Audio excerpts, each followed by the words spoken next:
ഒമാനിലുണ്ടായ drone ആക്രമണത്തിൽ 2 ഭാരതീയർ കൊല്ലപ്പെട്ടു. 10 ഭാരത പൗരന്മാർക്ക് പരിക്കേറ്റു. 5 പേരുടെ നില അതീവ ഗുരുതരമെന്നാണ് റിപ്പോർട്ട്. സോഹാർ നഗരത്തിലാണ് ഇറാൻ വീണ്ടും ആക്രമണം സൃഷ്ടിച്ചത്. കൂടുതൽ വിവരങ്ങളുമായി എസ് നന്ദഗോപൻ ചേരുന്നുണ്ട്. നന്ദൻ, എന്തായാലും ഗുരുതരമായൊരു സാഹചര്യമാണ്. എന്തൊക്കെയാണ് മറ്റു വിവരങ്ങൾ സ്ഥിരീകരിക്കാവുന്നതായി പുറത്തുവരുന്നത്? ഒമാനിലെ സോഹാറിലെ ഒരു വ്യവസായ മേഖല ലക്ഷ്യം വെച്ചുകൊണ്ടുണ്ടായ ഒരു ഡ്രോൺ ആക്രമണത്തിലാണ് ഇപ്പോൾ ഇന്ത്യൻ പ്രവാസികൾ കൊല്ലപ്പെട്ടു എന്നുള്ള സ്ഥിരീകരണം ഇപ്പോൾ കേന്ദ്ര വിദേശകാര്യ മന്ത്രാലയത്തിൽ നിന്നും ഉണ്ടായിരിക്കുന്നത്. മേഖലയിൽ യുദ്ധസമാനമായ ഒരു സാഹചര്യം ആണ് എന്നുള്ളത് കണക്കിലെടുത്തുകൊണ്ട് അവിടേക്ക് ഇന്ത്യൻ എംബസിയുടെ കൂടുതൽ സഹായങ്ങൾ എത്തിയിട്ടുണ്ട്. ഇപ്പോൾ ലഭ്യമായ വിവരങ്ങൾ അനുസരിച്ച് ഈ മരണപ്പെട്ടവരുടെ പേര് വിവരങ്ങൾ ഇതുവരെയായിട്ടും പുറത്തുവിട്ടിട്ടില്ല.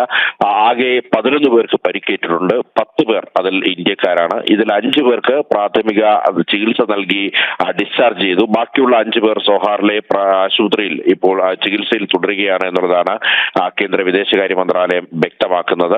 ഈ സോഹാറിലാണ് ഈ ആക്രമണം നടന്നത്. 2 ആക്രമണങ്ങൾ ഉണ്ടായി. ഒരെണ്ണം ഈ വ്യവസായ കേന്ദ്രം കേന്ദ്രീകരിച്ചും ഒരെണ്ണം മറ്റൊരു ആളൊഴിഞ്ഞ ഒരു മരുഭൂമി പ്രദേശത്തേക്കാണ് പതിച്ചതെന്നാണ് ലഭ്യമായ വിവരങ്ങൾ. ഏതായാലും ഇപ്പോൾ കേന്ദ്ര വിദേശകാര്യ മന്ത്രാലയം വ്യക്തമാക്കുന്നതനുസരിച്ച് 2 ഇന്ത്യക്കാരാണ് ഇപ്പോൾ ഈ സോഹാറിലുണ്ടായ ഈ ആക്രമണത്തിൽ കൊല്ലപ്പെട്ടിരിക്കുന്നത്.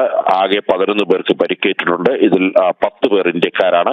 5 പേർ ഇപ്പോഴും ആശുപത്രിയിൽ ചികിത്സയിൽ തുടരുകയാണ്. അതേസമയം അവരുടെ ആരോഗ്യനില തൃപ്തികരമാണ്. ഗുരുതരമായ പരിക്കുകളില്ല എന്നുള്ളതാണ് കേന്ദ്ര വിദേശകാര്യ മന്ത്രാലയം വ്യക്തമാക്കുന്നത്. കേന്ദ്ര വിദേശകാര്യ മന്ത്രാലയത്തിന്റെ ജോയിന്റ് സെക്രട്ടറി വാർത്താ സമ്മേളനത്തിലാണ് ഇക്കാര്യം വ്യക്തമാക്കിയിരിക്കുന്നത്.